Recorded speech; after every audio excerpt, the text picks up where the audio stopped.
Hi everyone and welcome back. Religion is the life of Christ without the reality of Christ. Paul says in 2 Timothy chapter 3 verse 5 that we can have the form or the image of godliness, but we deny its power. And the power that he speaks of is the power of the gospel at work in us.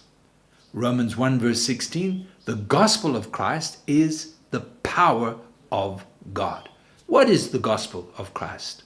It's the message of the cross, where Jesus said, deny yourself, take up your cross and follow me. This is a daily occurrence. This is an attitude that you and we need to walk in.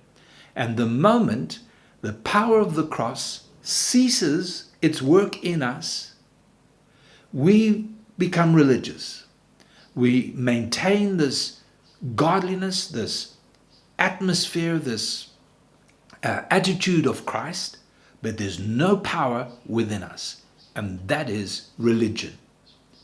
And it's something that happens to all of us, because we can be confronted with a situation. It may be in our marriage, and I've been offended by my wife, or maybe in the church I've been offended by a brother, and I just can't forgive, and I'm holding on to that, and what happens is the work of the cross dies, ceases right there, and the result is that I now, without realizing it, continue to walk with this Christian facade, this religious appearance, and that is what is so dangerous to all of us.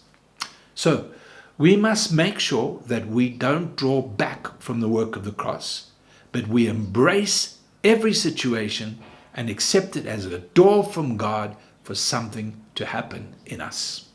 Jesus said in Matthew 23, verse 27, he said, "Woe to you, scribes and Pharisees, hypocrites, for you are like whitewashed tombs, which indeed appear beautiful outwardly, but inside are full of dead man's bones and all uncleanness."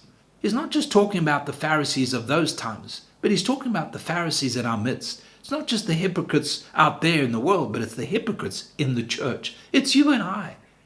We need to guard ourselves that we do not fall into the trap of being religious, to be people, to be Christians who just have the words, the outward actions, the outward attitudes, but the power and the work of the cross is not evident within us.